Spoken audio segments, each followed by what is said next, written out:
Joining me now, Congressman Pat Harrigan of North Carolina is a former Army Green Beret and member of the House Armed Services Committee. Congressman, thank you for joining us.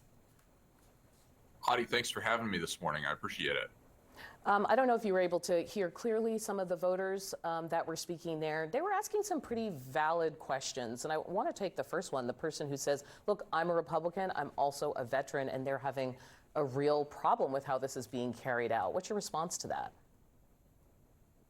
You know, look, very broadly, in November, the American people voted for change. They gave President Donald Trump a mandate to go in and clean out the inefficiencies in our government. That's one of the things that he committed to do on the campaign trail.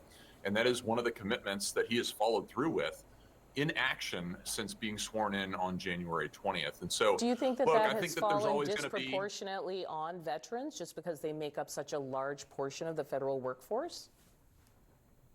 No, I certainly don't think that that's been the case. But I think as you look at the overall cuts that have happened, we've got to remember that only 0.5% of the entire federal workforce has been affected by these cuts up until this point in time. And so when you look back at historical changes that have happened with our federal workforce, I'd point back to 1995 with President Clinton when he let 400,000 federal workers go to make things a little bit leaner, a little bit meaner.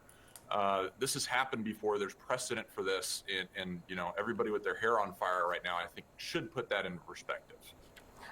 You're about to have a town hall. You're going to have it, I think it's virtual, right? It's not in person. This is not a judgment, but saying your hair is on fire, chill out. I don't feel like that works with voters. So kind of what's your plan to talk about this for people who really have serious questions? Look, we've been very communicative with folks. The problem is, and I'm sitting in our new district office, and just 3 weeks ago, we had an open house to dedicate the new district office.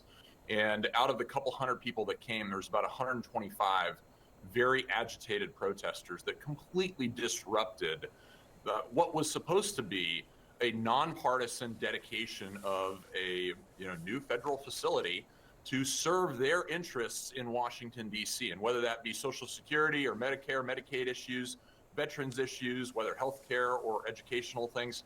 Look, during the prayer of dedication, they stood up and started cussing out the prayer. These things have become unbelievably chaotic. Yeah. These folks, many of them are actually paid protesters. About half of the protesters we were able to track to outside of our district. They're not even constituents of ours. Yeah. And so we have a responsibility to create as small of a government as we possibly can in terms of our communicative nature with our constituents. That's something I really believe in. The more communication we have, the more trust that we have in our elected officials and our government. I want to. The current circumstances are unproductive. I appreciate what you're saying, although I recall Democrats going through the same thing with the Tea Party movement, also calling them AstroTurf, also saying that they were paid agitators, and later finding out that they became part of a movement that really helped change the government. Because you're on the House Armed Services Committee, I also want to ask you about this meeting today with the Secretary of Defense, Pete Hegseth, inviting Musk's DOGE team, or inviting Elon Musk. First of all, we know that the cuts that they're making there, working out to 0.1% of the total annual military budget. Do you think that makes a difference? Or do you think that actually committees like the one you're on should be looking and making these decisions?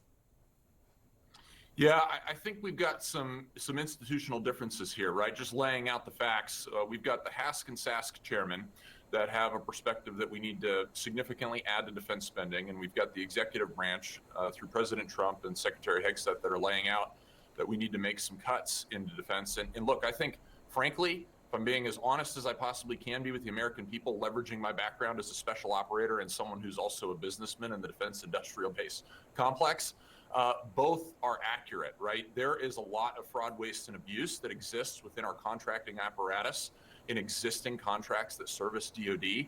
The American taxpayers need a better deal there. They need their money to be spent more principally, not just, look, on its surface, we have not really won a conflict in our military since World War II, save Desert Storm. And so the equipment that we're using, the assets that we're using right now have not helped us to win the last 30 years of conflict.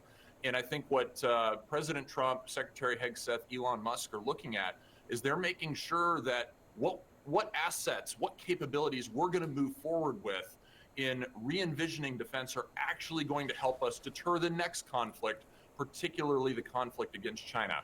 And, do you believe I that think what they're Elon doing Musk here is should be a key part of that initiative, that moving forward? And I ask this because he already holds billions in contracts with the Defense Department. I think that that's the president's prerogative, right? He has enlisted Elon Musk because he trusts him to go in and say, look, from just a business perspective, Elon Musk is one of the most successful businessmen in the history of humanity.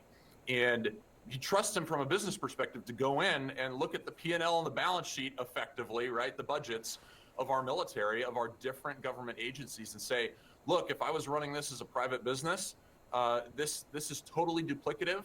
This is fraud, waste, or abuse. This is not serving the American people with the intent that the executive branch has been given and the authority that they've been given through the election process. And so, look, I think when it ultimately comes down to defense, we need to get a little bit leaner. We need to get a little bit meaner. We also simultaneously need to spend more money on new capabilities, right? We can have the military that we have today. And there's the rub, trying to do both at the same time, right? I think. Right.